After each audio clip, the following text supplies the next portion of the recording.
Assalamualaikum warahmatullahi wabarakatuh. Perkenalkan, nama saya Romi Kaistria Enkom. Saya adalah dosen di Sekolah Tinggi Manajemen Informatika dan Komputer STIMIK Palangkaraya.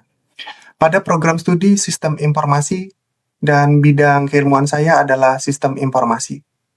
Kali ini saya akan memaparkan pernyataan diri dosen untuk unjuk kerja Tridharma Perguruan Tinggi PDD UKT PT bidang pengajaran pada mata kuliah Sistem Basis Data. Pada kesempatan kali ini saya akan memaparkan rencana pembelajaran semester RPS untuk sistem basis data. Dengan kode PDI 211404, mata kuliah ini adalah rumpun keahlian dengan jumlah total 4 SKS pada semester 2. Deskripsi dari mata kuliah ini adalah menjelaskan tentang konsep dasar dan definisi dari basis data, komponen penyusunan basis data, serta perancangan basis data menggunakan pendekatan model Entity Relationship Diagram atau IRD, dan teknik normalisasi data. Selanjutnya, mahasiswa akan mempelajari implementasi basis data menggunakan pengolahan query atau SQL melalui instruksi Data Definition Language, Data Manipulation Language, serta pengolahan akses dan keamanan basis data. Kemudian capaian pembelajaran yang ingin dilakukan adalah CPL 08.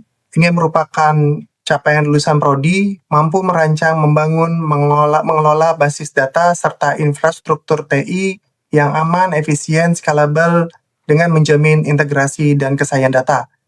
Turunan dari CPL 08 adalah CPMK 081 untuk perancangan dan desain IRD, kemudian CPMK 082 untuk implementasi SQL dan DBMS. Lebih rinci lagi, turunan dari CPMK dan 08 dan 081 dan 082 adalah diturunkan menjadi sub CPMK 0811 sampai dengan sub CPMK 082.4. Kali ini kita akan fokus untuk mensimulasikan pembelajaran pada sub CPMK 08.1.2 yaitu menggambar IRD Entity Relationship Diagram menggunakan notasi standar. Ini merupakan bahan kajian yang digunakan dalam materi pembelajaran sistem basis data mulai dari pertemuan 1 sampai dengan pertemuan 16 akhirnya. Pustaka yang digunakan adalah buku punya Fatasyah 2012 basis data, kemudian ada buku yang lainnya. Mata kuliah ini merupakan mata kuliah yang memiliki prasyarat yaitu logika algoritma pada mata kuliah sebelumnya. Dari aspek delivery, metode pembelajaran yang dilakukan adalah dengan menggunakan SEL yaitu Student Centered Learning, di mana pusat pembelajarannya adalah mahasiswa dengan metode sebagai berikut. Pada minggu ketiga, kemampuan yang ingin dicapai dengan sub CPMK 0812 yaitu adalah menggambar IRD menggunakan notasi standar. Indikator capaian yang ingin dilakukan adalah ketepatan mahasiswa dalam mengidentifikasi entitas, atribut, dan pemodelan dari IRD awalnya. Kemudian kriteria teknik yang ingin dilakukan adalah di dalam kelas harus ada partisipasi diskusi aktif, kemudian ada analisis kasus terkait dengan perancangan IRD tersebut. Kemudian yang dilakukan adalah dengan teknik penilaian observasi melihat kinerja lisan, penilaian formatif yang terkait dengan informasi yang disampaikan pada tatap maya. Kali ini bentuk pembelajaran metode ini akan dilakukan dengan menggunakan daring. Bentuknya tatap maya secara sinkronus menggunakan aplikasi Google Meet. Kemudian materi pembelajarannya adalah penggambaran cetak biru untuk IRD, kaitannya dengan komponen, entitas, atribut, relasi, dan lain sebagainya. Kemudian pembelajaran case method ini dilakukan dengan aspek interaksi, yaitu dengan menggunakan Google Meet secara sesi teori, dan ada juga prakteknya secara sinkronus, termasuk simulasi pada pertemuan 3. Menggunakan aplikasi Draw.io untuk menggambar IRD dan memberikan anotasi bersama dengan mahasiswa secara real time dan kita lakukan kolaborasi di situ. Selain itu, kita juga berkoordinasi dan berkomunikasi, baik itu dari komunikasi yang sifatnya tanya jawab, kemudian pengumuman, atau mengingatkan tugas dan koordinasi lainnya dilakukan dengan menggunakan grup WhatsApp. Kemudian ini juga ditopang dengan menggunakan portal e-learning smart untuk penugasannya. Aspek asesmen yang dilakukan untuk semua komponen yaitu adalah case method 30%, proyek 30%, tugas 10%, kuis 5%, UTS 10%, dan UAS 15%. Fokus SCL ini adalah untuk komponen pada case method ditambah dengan portofolio mencakup sebanyak 60% pada total penilaian keseluruhan dalam semua pertemuan. Selanjutnya, kita masuk dalam simulasi pembelajaran daring. Terima kasih atas perhatian Bapak Ibu Asesor untuk menyimak paparan saya tadi. Saya akan tampilkan rekaman simulasi pembelajaran secara daring untuk pertemuan ketiga, menggambar IRD notasi standar pada sub CPMK 8.1.2 menggunakan metode case method pada aplikasi Google Meet. Selamat menyaksikan. Baik, Assalamualaikum warahmatullahi wabarakatuh. Apa kabar teman-teman semuanya? Bisa dengar suara saya dengan baik? Bisa, Pak. Bisa, Pak. Bisa. Jelas, Pak. Jelas. Oke. Pertemuan kali ini kita laksanakan secara daring. Jadi tatap maya dengan menggunakan media Gmeet ya untuk sinkronos kita. Oke. Nah, pada pertemuan kali ini juga saya akan tampilkan slide untuk pembahasan materi kita. Sebentar. Oke. Apakah tampilannya sudah bisa dilihat dengan jelas? Sudah, Pak. Sudah. Sudah. Dengan jelas. Oke, salam hangat untuk rekan-rekan semuanya. Jadi pertemuan hari ini semoga kita penuh dengan semangat dan siap untuk menghadapi dan mempelajari materi pada kesempatan kali ini. Sebelum itu, silakan kalian berdoa menurut agama dan kepercayaan kalian masing-masing. Waktu dan tempat dipersilakan. Oke, baik. Kemudian ini ceria-ceria sekali mukanya, wajah-wajahnya. Mudah-mudahan kalian udah bisa memastikan bahwa kalian sudah persiapan.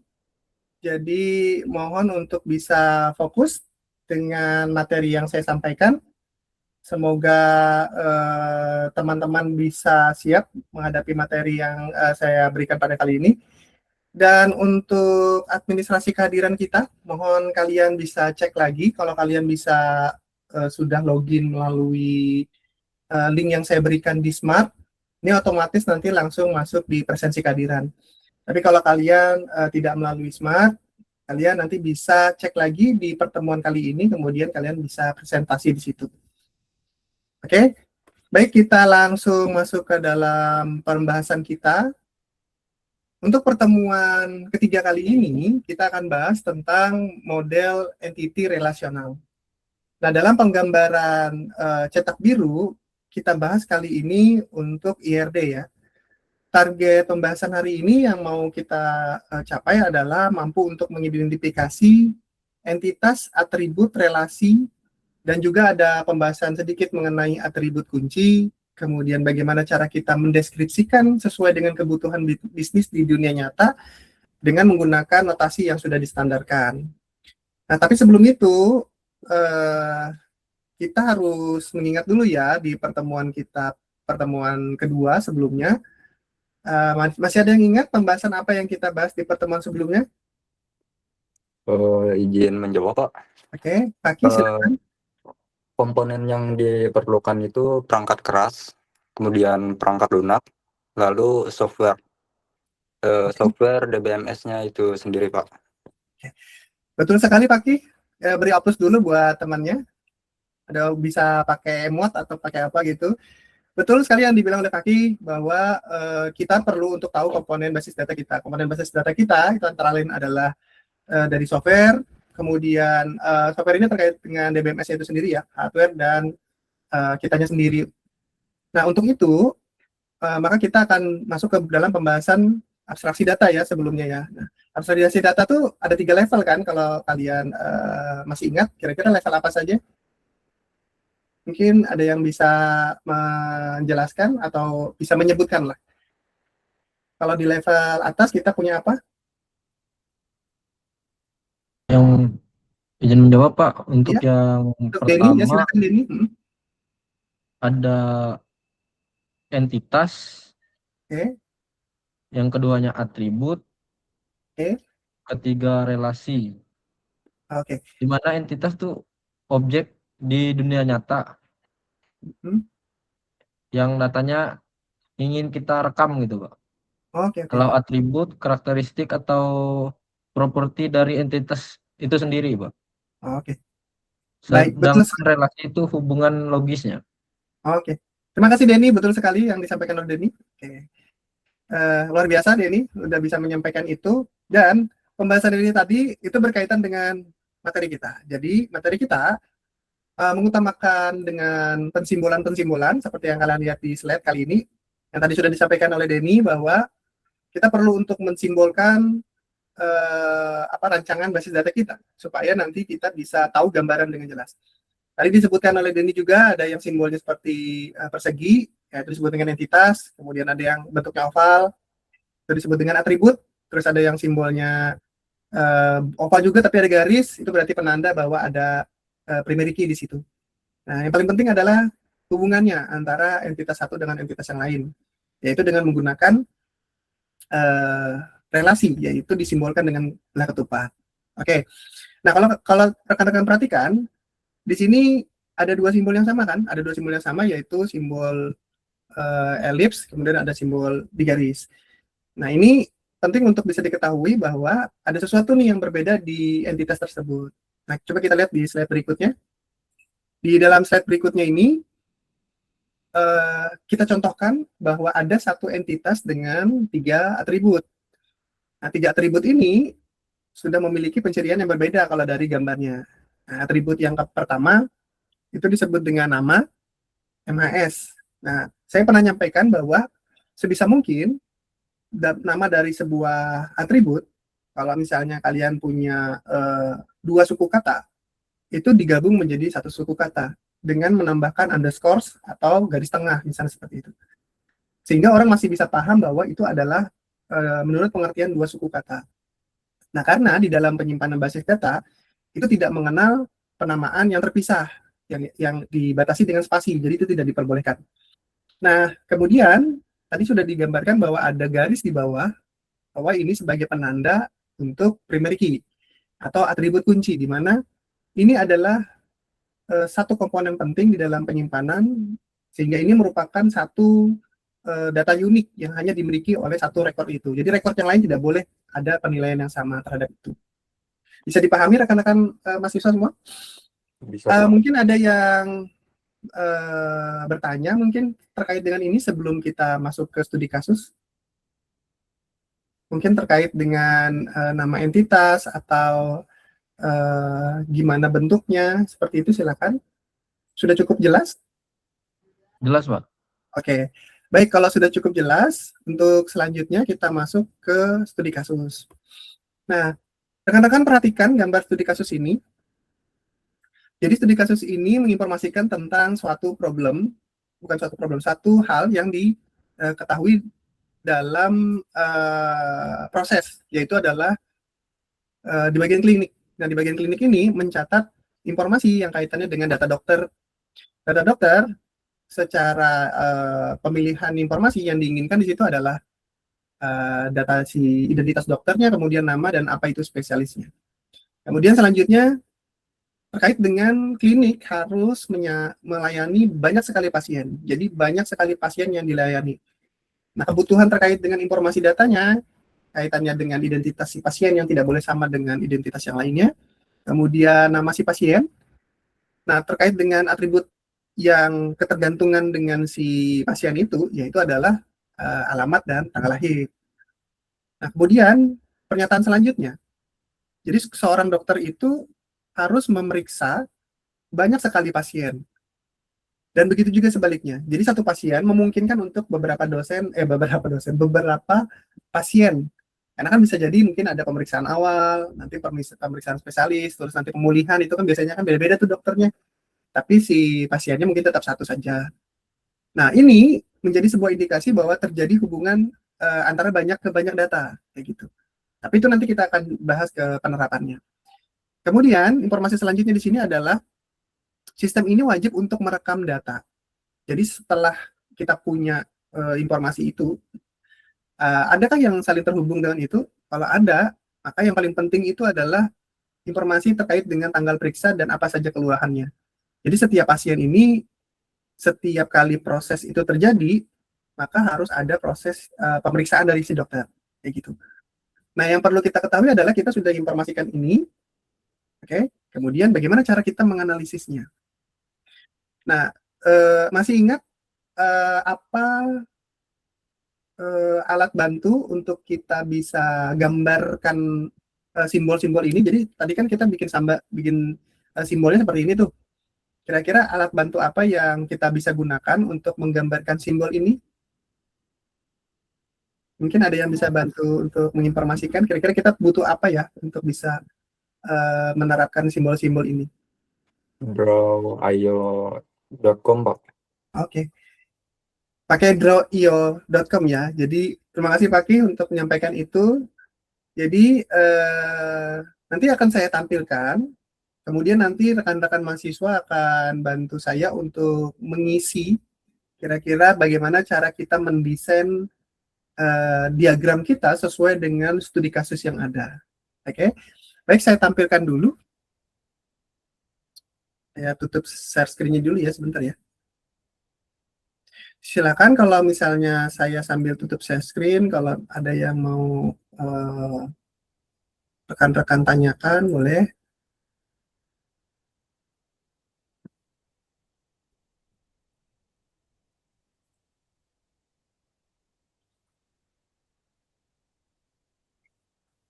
Silakan kalau ada yang mau bertanya dulu. Mungkin Firman, ada yang mau ditanyakan?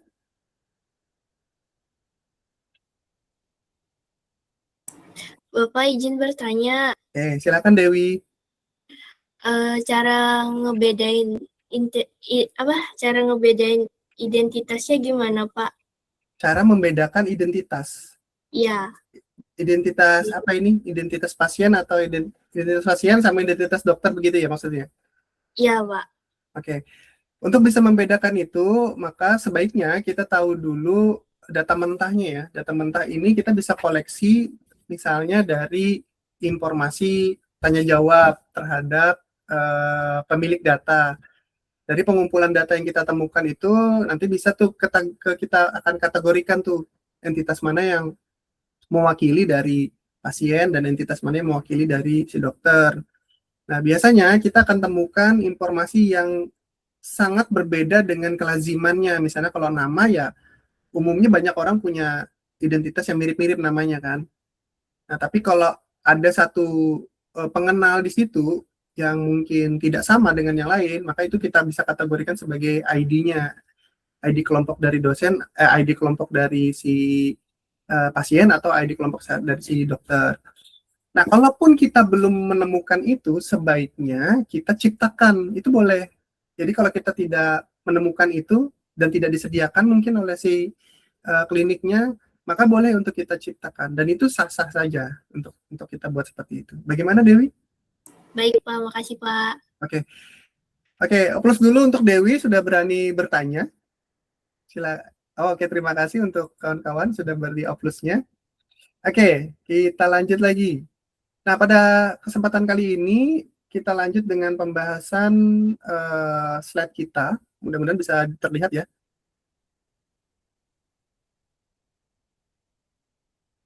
Oke. Baik, kira-kira dari kasus tadi entitas apa yang kita butuhkan? Izin menjawab, Pak. Silakan. Ada Firman? 2 entitas, Pak. Oke, ada 2 entitas ya. Ini juga sudah juga sambil dibantu ya. Apa ya untuk Firman? Dokter dengan pasien, Pak. Dokter, oke. Kemudian pasien ya. pasien. Oke. Kemudian satu-satu saja dulu kita. Dari dokter ini sendiri, kita perlu berikan dia atribut ya. Kira-kira atribut apa saja yang diperlukan? ID dokter, Pak. Oke, siapa Paki ya? Oke. ID dokter. Oke.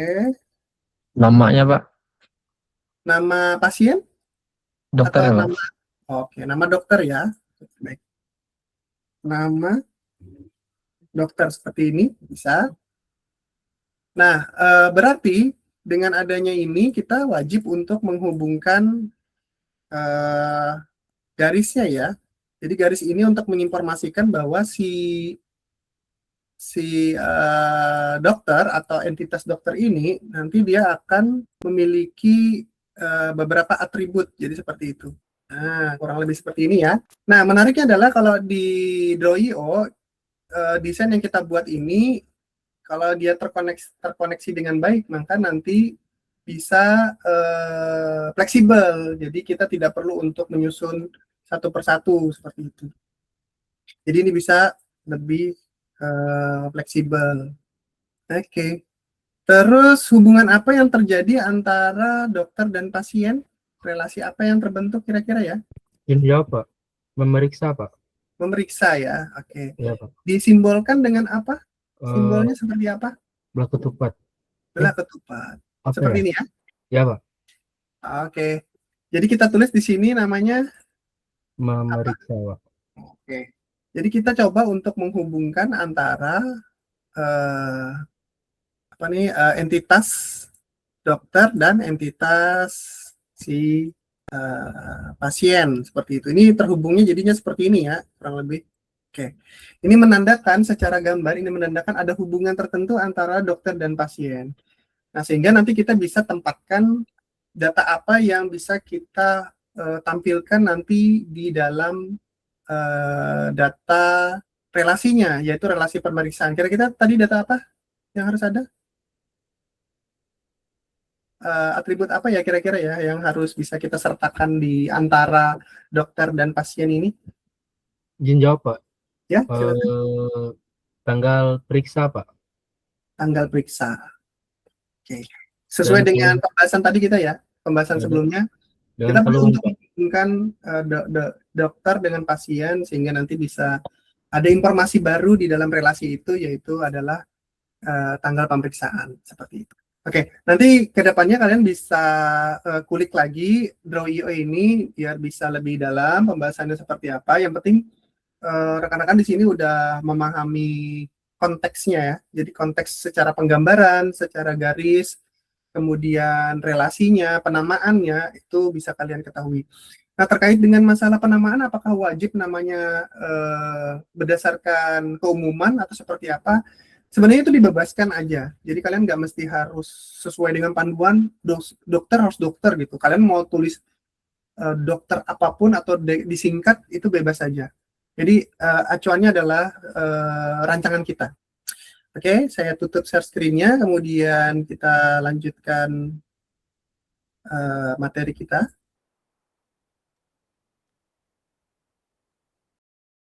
Oke, dengan demikian jawaban dari studi kasus ini hampir sama seperti yang sudah tadi kita selesaikan. Jadi pembahasannya kurang lebih seperti itu. Oke. Nah, sehingga kita perlu untuk menyusunnya dalam pembuatan gambar. Tadi sudah kita gunakan Draw.io, buka situsnya, kemudian kita buat diagramnya tadi sudah kan. Kemudian kita kerjakan di situ, maka hasilnya kurang lebih seperti yang sudah kita bangun tadi ya.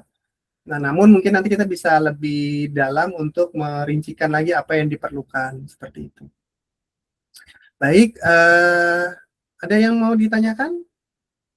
Nah, kalau tidak ada, saya yang paling bertanya. Oke, siapa yang bisa menjawab pertanyaan ini? Jika rancangan IRD dari klinik kesehatan tadi itu kita petakan, kemudian kita jadikan sebagai tabel fisik, di dalam DBMS kita akan menghasilkan kira-kira berapa tabel fisik. Kemudian tolong bantu jelaskan kira-kira seperti apa. Nah, dengan pertanyaan itu, kalian sudah bisa mencakup pertanyaan apa saja tabel utamanya, kemudian bagaimana relasi itu bisa dimodelkan, kemudian kapan kita tahu bahwa atributnya harus kita letakkan di relasi. Siapa yang bisa jawab? Izin bantu menjawab ya Pak. Oke, silakan Denny. Untuk dari tadi itu habis nama pembahasan tadi itu menghasilkan 3 tabel fisik Pak. Oke, betul. Yang pertama tuh tabel dokter, yang Oke, kedua tabel dokter. tabel pasien, Pasien. yang ketiganya tabel pemeriksa Pak, sebagai tabel Sebagai transkripsi. tabel relasinya. Ya. Oke, betul. Nah, dari ketiga tabel ini wajib terbentuk karena transaksi lagi bilang sebutannya hubungan mereka hubungan antara tabel pasien dan tabel dokternya tuh dihubungkan oleh tabel pemeriksa ya Pak. Oke, Jadi betul. mereka saling melengkapi gitu. Betul. Jadi ada satu tabel yang berfungsi untuk penghubung antara kedua tabel itu yang bersifat kardinalitas namanya ya. Jadi oke, betul sekali Denny. Aplaus dulu untuk Denny sudah mau menjawab pertanyaan ini. Ini pertanyaan pamungkasnya ya, pertanyaan terakhir sebagai pamungkasnya seperti itu. Baik, untuk itu maka pembahasan kita hari ini kesimpulannya adalah dengan kita menggambar IRD, maka notasi standar ini adalah sebagai pemahaman mutlak untuk bisa lebih mendalam, untuk bisa lebih paham betul tentang aturan bisnis yang terjadi, sehingga nanti dalam suatu organisasi itu kita bisa tentukan mana yang disebut dengan entitas, mana disebut dengan atribut kunci, mana disebut relasi, dan lain sebagainya. Oke. Baik, silakan nanti kalian buka aplikasi Smart, kemudian nanti tinggal unduh saja materinya, silakan lakukan pembelajaran mandiri juga, lalu siapkan format pekerjaan yang bisa kalian lakukan. Ini nanti kita akan bahas dalam bentuk penugasan. Nah, oke, untuk agenda pembahasan berikutnya, karena ini sudah penugasan ya, jadi penugasan ini harap dikerjakan, cek aja di Smart, kemudian ikuti petunjuknya, kemudian baca aturan, tenggang waktu, jangan sampai lupa, jadi formatnya sudah ada di situ, tinggal kalian ikuti saja. Terus next pertemuan berikutnya kita akan bahas tentang lebih dalam untuk kardinalitas, relasi, nanti kaitannya dengan gimana cara kita menganalisis relasi itu, terus nanti ada asesmennya dalam bentuk kuis dan penugasan. Baik, itu ya. Mudah-mudahan ini bisa dipahami oleh rekan-rekan mahasiswa semuanya yang sudah hadir pada kesempatan kali ini. Alhamdulillah pembelajaran ini sudah selesai. Semoga ilmu yang kita dapat, materi yang kita pelajari hari ini bisa membawa berkah, manfaat, dan kemudahan untuk kita semua. Oke, terima kasih atas kehadiran rekan-rekan mahasiswa semuanya. Kita akan ketemu lagi pada pertemuan berikutnya. Sampai jumpa. Bapak dan Ibu Asesor Penilai PDD UKTPT yang saya hormati. Demikianlah pemaparan unjuk kerja terdharma perguruan tinggi saya di bidang pengajaran, yang diintegrasikan dengan simulasi proses pembelajaran daring untuk mata kuliah sistem basis data pada materi model Entity Relationship atau IRD. Melalui video ini, saya telah berupaya mendemonstrasikan bagaimana aspek delivery, interaksi, asesmen diimplementasikan secara selaras dengan rencana pembelajaran semester RPS. Hal ini dilakukan guna mendorong terwujudnya suasana kelas yang aktif, kolaboratif, serta berpusat pada mahasiswa, sekalipun dilaksanakan dalam lingkungan tatap maya. Saya menyadari bahwa seluruh dedikasi yang saya tunjukkan melalui ini masih memerlukan bimbingan dan arahan lebih lanjut. Oleh karena itu, masukan dari Bapak dan Ibu Asesor sangat saya harapkan demi peningkatan kualitas pengajaran saya ke depannya. Terima kasih yang sebesar-besarnya atas waktu dan berkenannya Bapak atau Ibu dalam memeriksa serta menilai dokumentasi dari portofolio sertifikasi dosen saat ini. Semoga dedikasi ini dapat memberikan kontribusi positif bagi perkembangan mutu pendidikan di STIMIK Palangkaraya, khususnya dan juga pendidikan tinggi di Indonesia pada umumnya. Akhir kata saya akhiri, salam sehat, salam sejahtera untuk kita semua. Wassalamualaikum warahmatullahi wabarakatuh.